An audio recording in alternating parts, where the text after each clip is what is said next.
नमस्कार, मैं हूं आपके साथ आयुषी ओझा। आप सभी दर्शकों का अन्नदाता कार्यक्रम में स्वागत करती हूं। हमारे देश का किसान जन का पोषक है, वह श्रम का देवता है, अन्नदाता है। उसमें ही भारत की आत्मा निवास करती है। ऐसे ही किसानों की प्रगति के लिए हम खेती बाड़ी से जुड़ी हुई बहुत सी नई लाभकारी जानकारियां हर रोज सुबह लेकर आते हैं। तो चलिए कार्यक्रम शुरू करने से पहले देखते हैं क्या है आज के अन्नदाता में। कपास की उन्नत तकनीक से खेती करके ले अधिक उत्पादन।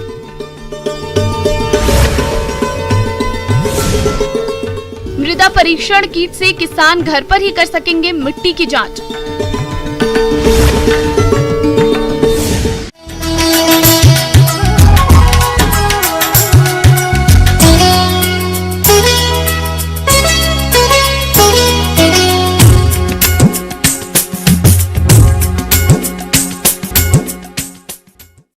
किसान भाइयों, इस साल कपास का अच्छा बाजार भाव चल रहा है, जिस कारण किसानों ने कपास को बेचकर अच्छी आय भी कमाई है। तो इसी लाभ को देखते हुए जो किसान इस समय कपास की खेती करने जा रहे हैं, वे इसकी उन्नत किस्मों का चयन करते हुए बुआई किस तरह से करें, इस बारे में जानकारी के लिए मिलते हैं कृषि विज्ञान केंद्र गुंता बानसूर के डॉक्टर बजरंग ओला से।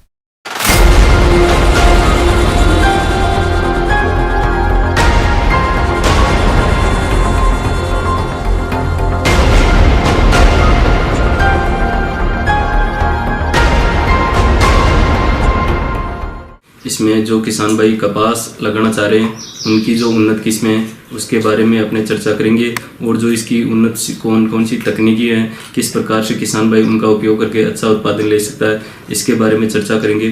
किसान भाइयों, जो कपास की बुआई का समय है वो भी बहुत बड़ा रोल रखता है। देसी कपास अप्रैल से लेकर के 15 मई तक लगाना उचित रहता है। साथ ही साथ जो अमेरिकन कपास है उसकी बुआई का समय 1 मई से लेकर के अगर 30 मई के बीच में किसान भाई कपास लगाता है तो अच्छा उत्पादन ले सकते हैं। किसान भाइयों, कपास के अंदर जो भूमि का प्रकार, वो भूमि की जो प्रबंधन है, इसका भी बहुत बड़ा रोल है। जो किसान भाई कपास को दोमट मिट्टी में लगाते हैं उसको अच्छा उत्पादन मिलता है। साथ ही साथ इसमें जो ये गहरी जुताई के साथ 2 से 3 हेरो द्वारा जुताई करके अच्छा किसान भाई लाभ ले सकते हैं। इसी प्रकार से जो कपास के अंदर जो खाद एवं उर्वरकों का वो भी बहुत बड़ा रोल होता है। लंबी फसल होने के कारण इसमें अधिक पोषक तत्वों की आवश्यकता होती है। इसमें जो देसी खाद होती है, जो गोबर की खाद के द्वारा अपन डालते हैं, उसमें लगभग 8 टन प्रति हेक्टेयर आवश्यक होती है, जो बुआई के 25 से 30 दिन पहले भूमि में डाल करके अच्छी तरह मिला देना चाहिए, ताकि जैसे फसल की बुआई करेंगे तो उसमें पोषक तत्व मिलना चालू हो जाता है।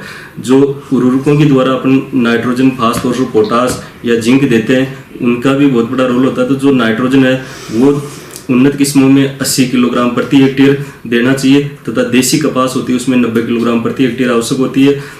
तथा जो संकर किस्में होती हैं उसमें कपास में लगभग 150 किलोग्राम नाइट्रोजन प्रति हेक्टेयर देना लाभकारी रहता है। जो नाइट्रोजन है इसको 3 बार में देना चाहिए। 50% बेसल यानी बुआई के समय देना आवश्यक होता है। 25% नाइट्रोजन है वो प्रथम सिंचाई के साथ लगभग 35 से 40 दिन बाद में कपास में देना चाहिए, और बाकी का जो 25% बचता है वो कपास में जो स्क्वायर फॉर्मेशन होता है, बॉल फॉर्मेशन, जो स्क्वायर बॉल फॉर्मेशन होता है, उस टाइम पर देना लाभकारी रहता है। किसान भाइयों, आज के युग में कपास 2 प्रकार से लगाई जा रही है, एक तो अमेरिकन कपास और दूसरी देसी कपास। जो किसान भाई अमेरिकन कपास लगा रहे हैं उसका उत्पादन ज़्यादा होता है, इसलिए इसकी जो उन्नत किस्में हैं उसमें RS 2013 है, RS 810 है, RS 875 है, RST 9 है, गंगानगर अगेती तथा बीकानेरी नरमा किस्में लगा सकते हैं। इसी के अंदर किसान भाई जो संकर किस्म लगाना चाह रहे हैं वो मरु विकास लगा सकते हैं। साथ ही साथ LHH 144 किस्म है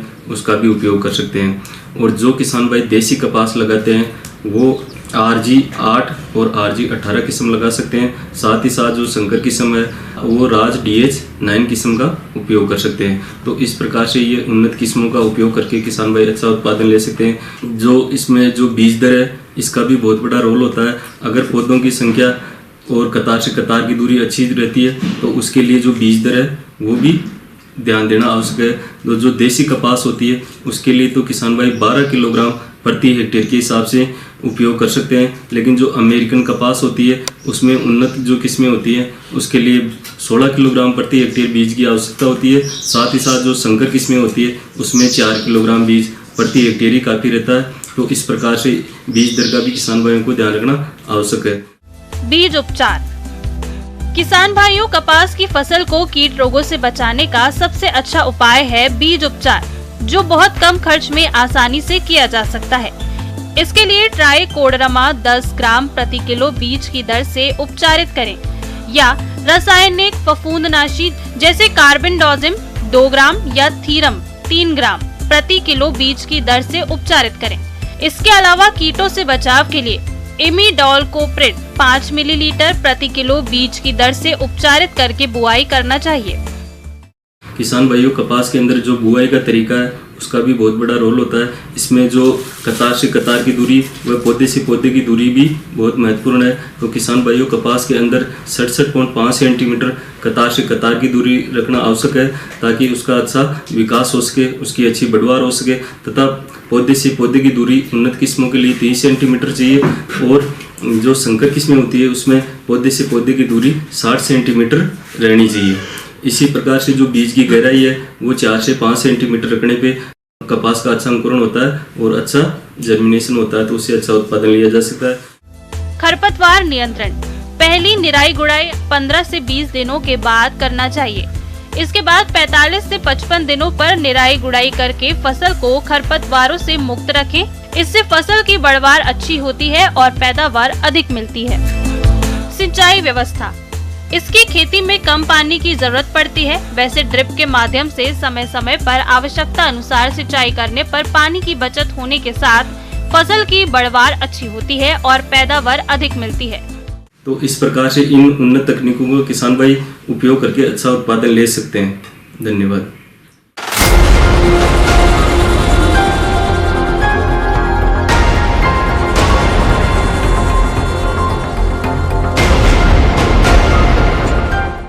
किसान भाइयों, अब लेते हैं एक छोटा सा ब्रेक।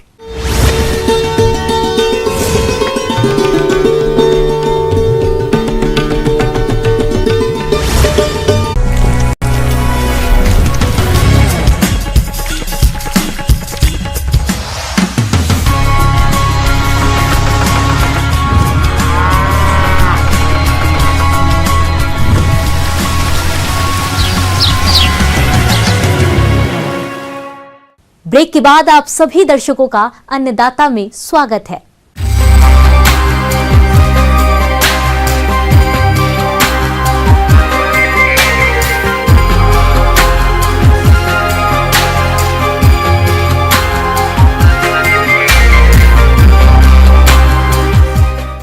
आजकल प्रदेश के कई किसान फसलों की बोनी से पहले मिट्टी का परीक्षण करवा कर ही फसलों में उर्वरकों का प्रयोग करते हैं, लेकिन मिट्टी परीक्षण के इस कार्य में किसानों को काफी दिक्कतों का सामना करना पड़ता है।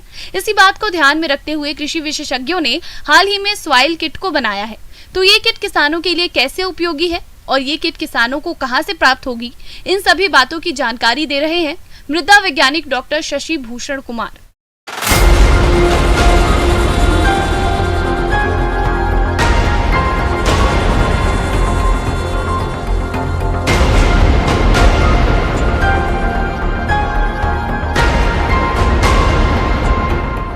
जिस तरह से हम लोग अपने हेल्थ का जांच करते हैं, खून पेशाब का जैसे टेस्ट करवाते हैं या कोई भी बीमारी हो जाता है तो हम लोग तब जाकर टेस्ट करवाते हैं, उसी तरह से मिट्टी का भी टेस्ट बहुत ज़रूरी होता है। क्योंकि मिट्टी में हम लोग जो फसल लेते हैं, फसल लेने का मतलब है कि मिट्टी से हम लोग फसल के द्वारा पोषक तत्व खींचते हैं, लेते जाते हैं और उसको कितना देना है, हमारे मिट्टी में कितना पोषक तत्व उपलब्ध है, इसकी जानकारी हमें जब तक मृदा का जांच नहीं होगा तब तक पता नहीं चल पाएगा। मृदा टेस्ट का लाभ आज किसान समझने लगे हैं और जिम्मेदारी से करा भी रहे हैं, लेकिन कई क्षेत्रों में अभी मृदा जांच के लिए समस्याएं आ रही हैं और किसान भी लापरवाह बने हुए हैं, जबकि मिट्टी के स्वास्थ्य के लिए मृदा जांच जरूरी है। इस तरह की समस्या को आसान करने के लिए अब मृदा परीक्षण किट किसानों के बीच आ गया है। इससे बड़ी आसानी से घर पर ही मृदा परीक्षण कर सकते हैं। आजकल किट आ गया है, रेडीमेड किट, जिसमें कि इन सिटू व्यवस्था, कहने का मतलब है कि उस किट को आप अपने खेतों में ले जाकर वहां डायरेक्ट आप किसान भाई खुद से मिट्टी का जांच करवा सकते हैं। मृदा परीक्षण किट किसानों की जरूरत को समझकर बाजार में लाया गया है, जिसका प्रयोग करना बहुत आसान है। थोड़ा बहुत पढ़ा लिखा किसान इससे मिट्टी परीक्षण खुद ही कर सकता है। इसमें क्या होता है कि किट मार्केट में उपलब्ध है। ये बहुत तरह का किट मार्केट में महंगा से महंगा और सस्ता से सस्ता किट मार्केट में उपलब्ध है। जो सस्ता किट है उसमें जो पोषक तत्व है वो कम संख्या में उसका जांच होगा, जैसे नाइट्रोजन, फास्फोरस, पोटास, पीएच और ऑर्गेनिक कार्बन, इसका आप जांच किट से कर सकते हैं। और कुछ ऐसे भी किट हैं जिसमें कि हम माइक्रो न्यूट्रिएंट का भी जांच कर सकते हैं और ये किट मार्केट में उपलब्ध है। आप बाज़ार में जाकर इसको खरीद सकते हैं। इसका जो मूल्य है बहुत वैरी करता है। हमें लगता है इसका मूल्य करीब 1500-1600 से लेकर और 60-70 हज़ार 1 लाख तक इसका मूल्य है। अपने गांव में एक समूह बनाकर उस किट को लेते हैं। उस गांव में कोई ज़रूरी नहीं है प्रत्येक खेत के मिट्टी का जांच करे। एक तरह का खेत जिस एरिया में है उस सारे खेतों का मोर और लेस एक ही टाइप का रिजल्ट आता है। उस पोषक तत्व की कमी नॉर्मली ऐसा देखा जाता है। तो जो कम रेट का है 2000-2500 के आसपास में मिलता है, वैसे मार्केट में आप जाएंगे देखेंगे बहुत तरह का किट उपलब्ध है। उसका जो कम रेट का होता है उसमें जो जांच करेंगे नंबर ऑफ सैंपल जो होता है, सैंपल 50 सैंपल आपको जांच कर पाएंगे या 100 सैंपल जांच कर पाएंगे। उसके बाद फिर से उसमें केमिकल रिफ़िल करना पड़ता है, जिसका कि फिर से पैसा लगता है। लेकिन आप इस किट को अपने खेतों में ले जाकर किसान भाई खुद ब खुद उस किट से मिट्टी का जांच करके ये पता लगा सकते हैं कि आपके मिट्टी में नाइट्रोजन की कमी है या फास्फोरस की कमी है या पोटास की कमी है या सारे पोषक तत्वों की कमी है या कमी नहीं है। अगर पोषक तत्व की कमी है तो आप अपने खेतों में उस पोषक तत्व को ज़रूर डालें।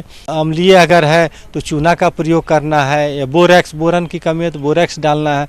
तो इस तरह से आप किट का उपयोग करके भी आप अपने खेतों में पता लगा सकते हैं किस पोषक तत्व की कमी है। और एक बार आप अपने मिट्टी का नमूना जांच कर लें तो 3-4 साल तक बहुत जल्दी चेंज नहीं होता है।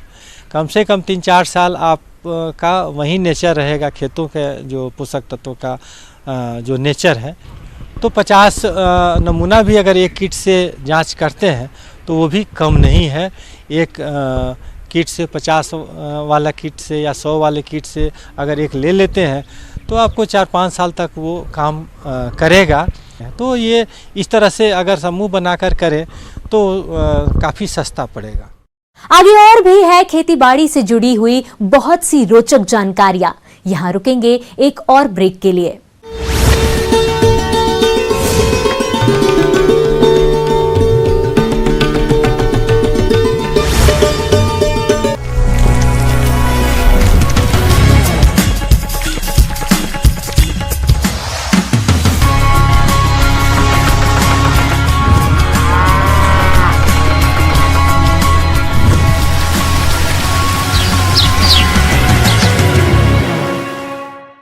ब्रेक के बाद एक बार फिर से आप सभी दर्शकों का अन्नदाता कार्यक्रम में स्वागत है।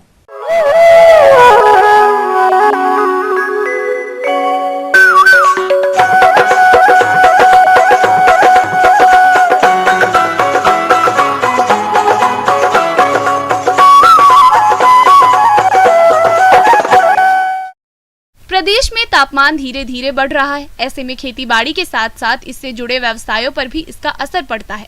अगर मुर्गी पालन की बात करें तो इस मौसम में आमतौर पर मुर्गी पालन व्यवसाय में कई समस्याएं आती हैं। यदि सही तरीके से मुर्गियों का प्रबंधन किया जाए तो इन सारी समस्याओं से किसान आसानी से बच सकते हैं। तो गर्मियों के मौसम में कैसे करें मुर्गियों की उचित देखरेख, इस बारे में बता रहे हैं पशु वैज्ञानिक डॉक्टर सुशील प्रसाद।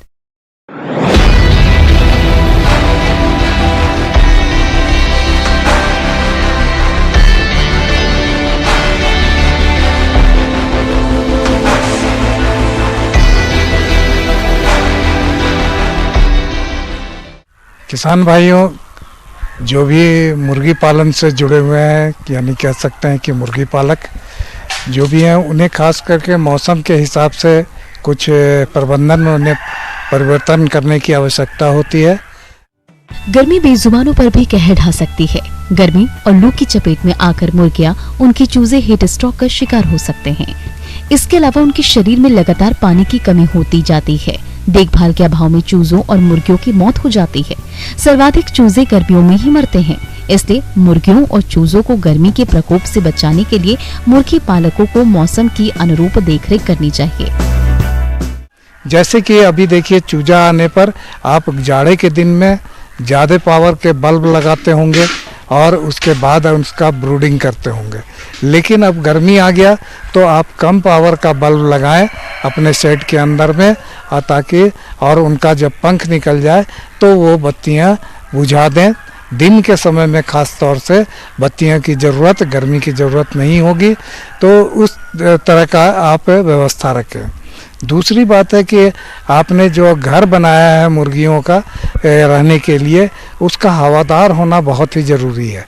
हवादार कहने का मतलब है कि क्रॉस वेंटिलेशन होना चाहिए, यानी कि जाली अगर आपने एक तरफ लगाया है तो दूसरी तरफ लगने से क्या होता है कि मुर्गी घर का तापमान को कम रखने में ये मदद करता है।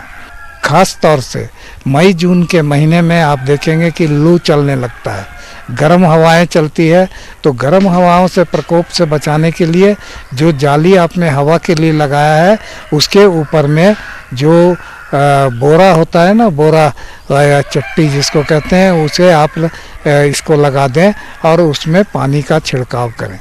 और अगर बहुत ज़्यादा देखिए मुर्गियों के लिए तापमान भी ज़्यादा हो और नमी भी अगर ज़्यादा हो जाए तो ये बहुत ही ख़तरनाक होता है मुर्गियों के लिए। वैसी स्थिति में आपको हवा की भी ज़रूरत है साथ साथ में, और ये पानी का जो फुहारा है उसको देते रहना है बोरा पर, ताकि जो अंदर हवा जाए वो आपको ठंडक महसूस कराए।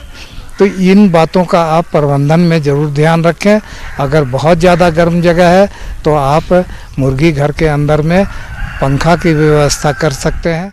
गर्मी के प्रभाव से बचाने के लिए सबसे अच्छा तरीका है मुर्गियों को शुद्ध पानी पीने के लिए दिया जाए और उनके रखे जाने वाले स्थान पर साफ सफाई रखी जाए, ताकि गंदगी के कारण जहरीली गैसें उत्पन्न ना हो। पानी में दवा डालकर पीने को दें।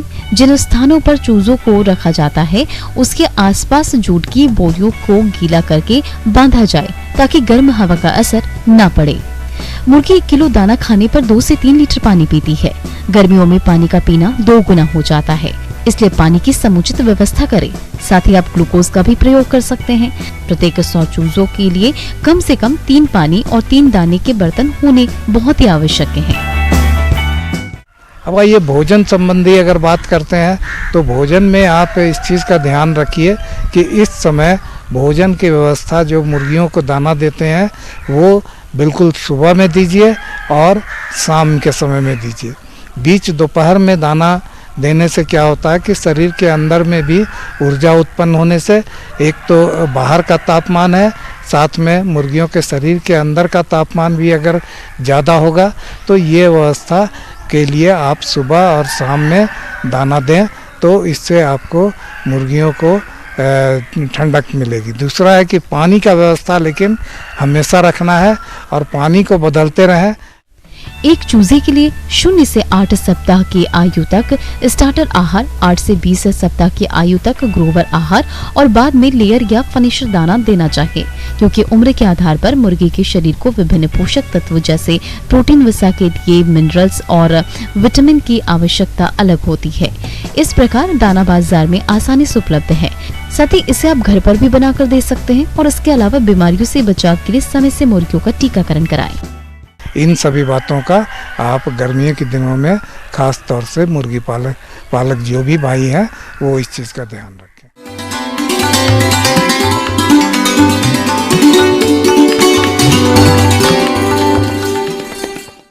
आइए जानते हैं अन्नदाता निशुल्क फोन के माध्यम से पूछे गए समस्याओं का समाधान।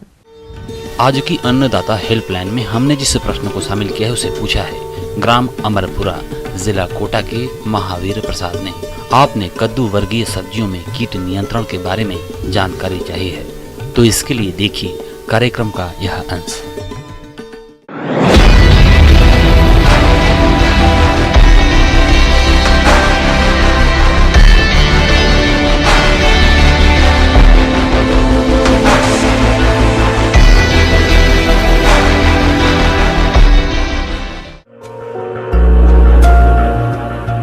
कद्दू वर्गीय सब्जी की बाजार में वर्ष भर मांग रहती है और इसकी खेती करके किसान अच्छा लाभ कमाते हैं, लेकिन कभी कभी अधिक नमी रहने और उचित तापमान मिलने पर कीटों का प्रकोप अधिक हो जाता है, जिसके कारण फसल को काफी नुकसान होता है। और जो किसान भाई कीटों की सही पहचान कर समय पर नियंत्रण कर लेते हैं, उनकी फसल कीटों से होने वाले नुकसान से बच जाती है।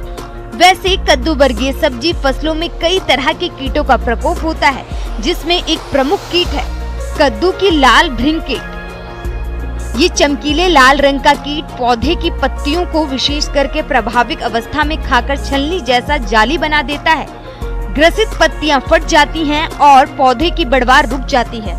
फसल से उत्पादन कम मिलता है। कीट नियंत्रण के उपाय।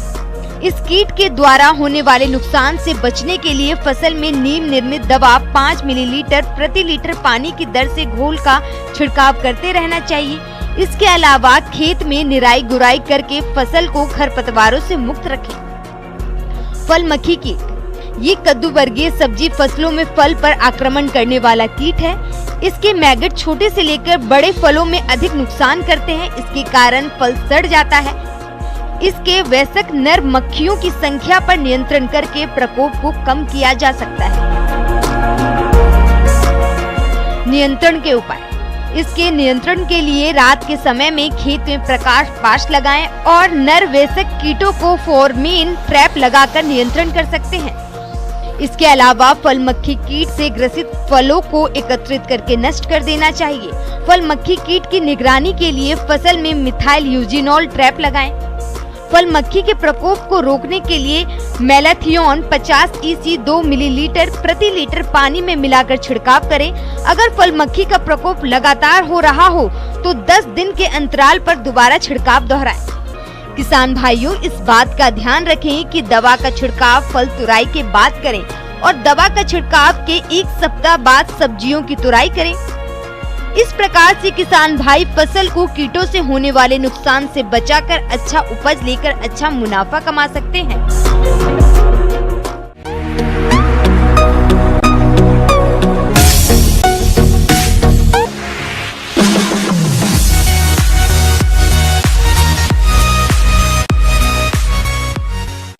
एक नजर डालते हैं राज्य के कुछ मंडियों के प्रमुख फसलों के बाजार भाव पर।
किसान भाइयों, कृषि संबंधित समस्या और सुझावों के लिए आप हमें इस पते पर संपर्क कर सकते हैं।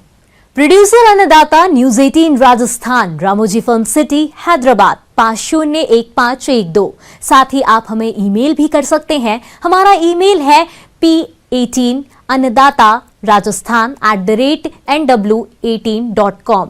इसके अतिरिक्त आप हमें निशुल्क हेल्पलाइन नंबर 180088921163 पर सोमवार से शनिवार सुबह 10 से शाम 4 बजे के बीच संपर्क कर सकते हैं। अब समय हो रहा है आपसे विदा लेने का। कल फिर मुलाकात होगी कृषि से जुड़ी महत्वपूर्ण जानकारियों के साथ। नमस्कार।